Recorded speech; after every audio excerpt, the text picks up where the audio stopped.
Bom dia, que a paz do Mestre Jesus esteja conosco hoje e sempre. Vamos estudar hoje fenômenos da emancipação da alma. Ensina a doutrina espírita que o intercâmbio entre o plano físico e o plano espiritual pode ser estabelecido por meio de duas vias.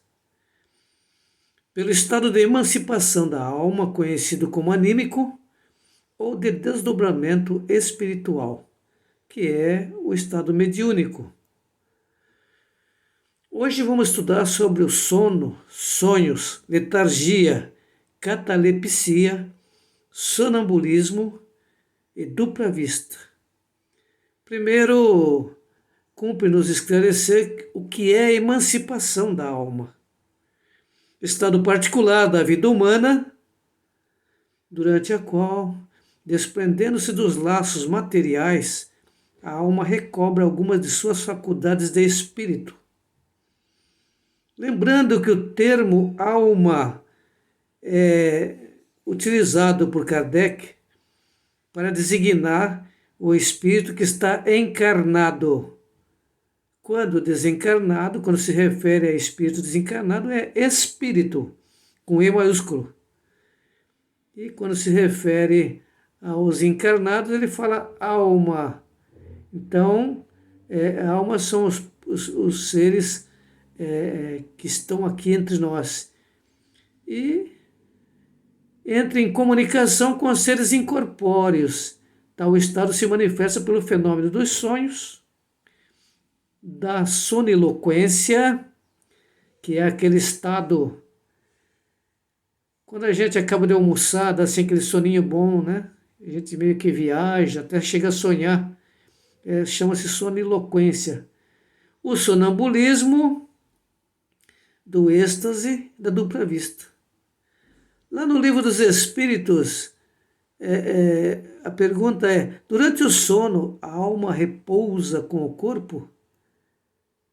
Na questão 400 a 418, nós estudamos no Livro dos Espíritos sobre sonhos, sono, né? Durante o sono, a alma repousa com o corpo? A resposta é não. O espírito nunca fica inativo.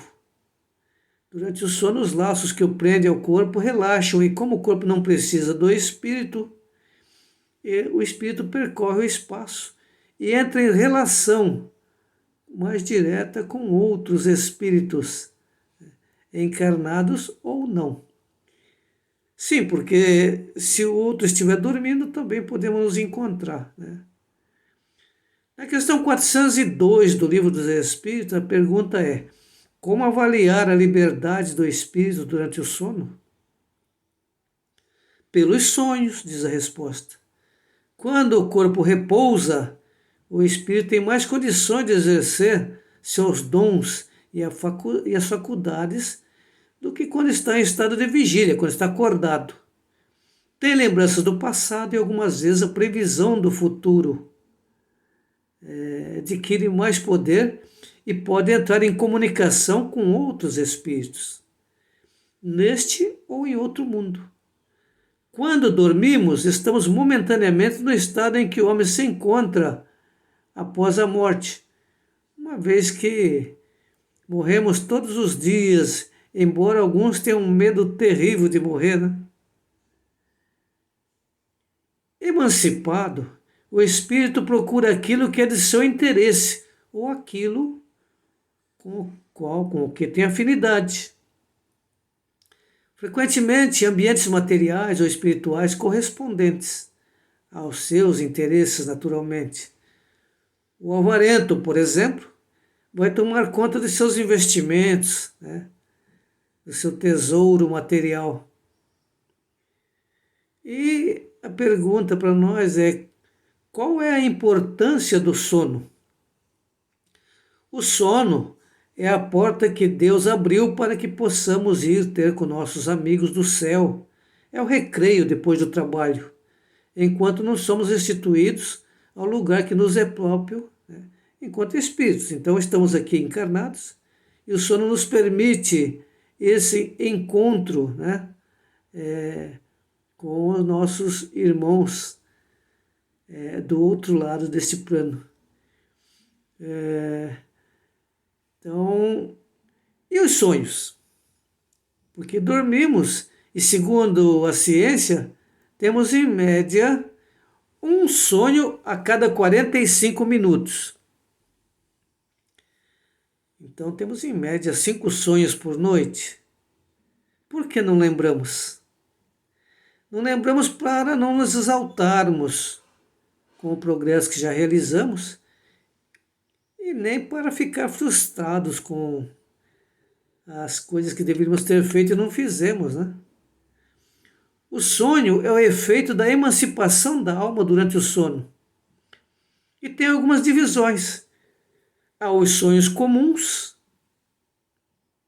uma visão atual das coisas presentes ou ausentes, muito comum nas crianças.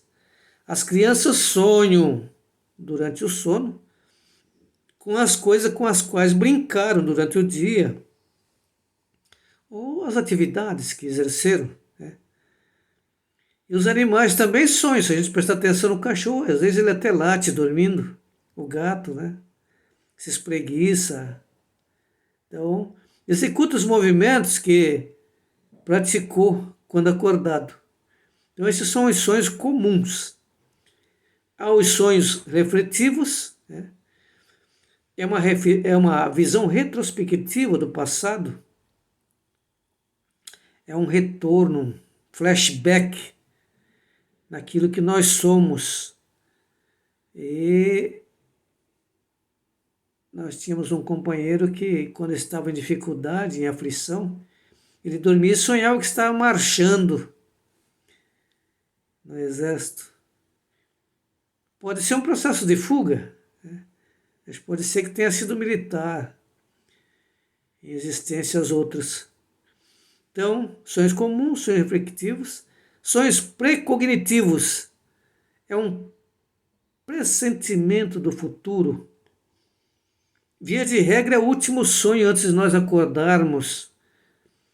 Vislumbramos uma cena que depois deparamos com ela, quando acordado.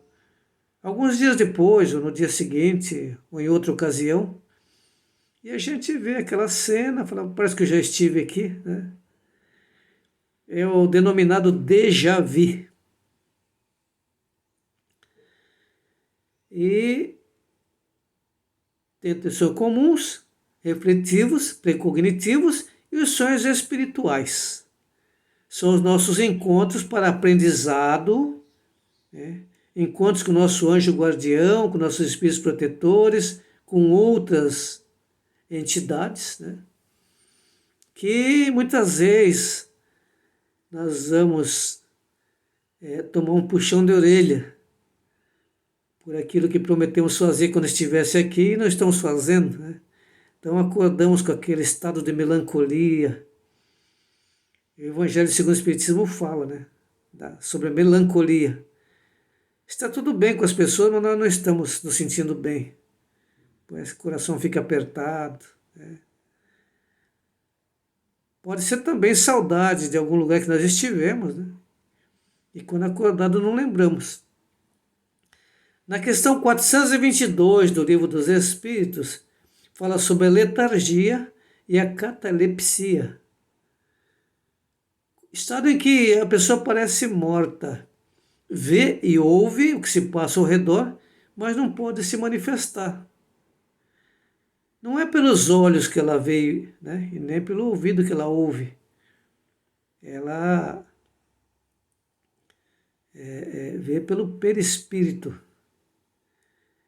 Por exemplo, quando a pessoa está em coma, ele consegue vislumbrar o que está acontecendo em vários recintos do local em que ele está.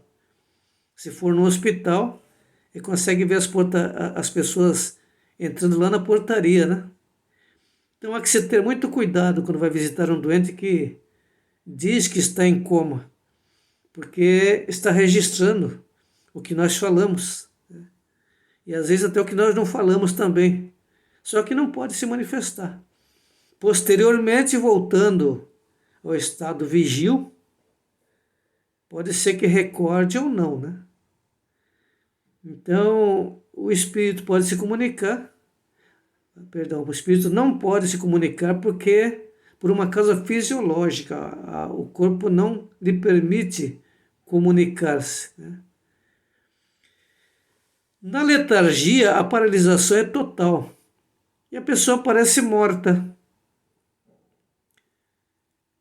Há um exemplo na Bíblia de Lázaro. Quando Jesus chega na casa de suas irmãs, Marta e Maria, informam que Lázaro fazia 4 dias que estava morto, né? Mas Jesus, observando, através da sua evidência, que o laço fluídico de Lázaro não havia se partido, ele fala, não, Lázaro não morreu, Lázaro dorme. Retirem a pedra que tampa o túmulo e, após fazerem isso, ele chama Lázaro para fora e Lázaro ressuscita. Na verdade, não ressuscitou. Ele estava em estado letárgico, né? Na catalepsia, é uma paralisação localizada. Pode ser no corpo todo, mas, via de regra, é uma parte do corpo, né? E dá para perceber que a pessoa está viva, embora apresente nos 2 casos aparência de morte. A catalepsia ocorria no episódio do... Quem assistiu Chaves na TV? O Chaves de vez em quando tinha o chamado piripaque. E ficava paralisado. Até que a Chiquinha vinha lá e jogava água nele, né? Outra pessoa qualquer jogava água nele e ele despertava. Então, na catalepsia ocorre isso.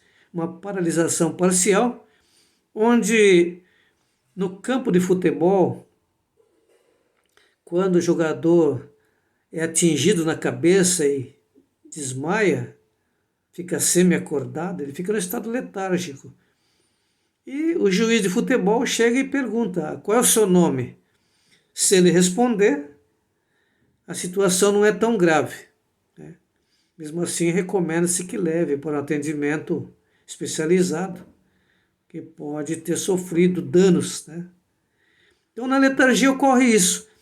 E a letargia, ela ocorre muitas vezes por um sentimento, por um choque, uma notícia inesperada, né?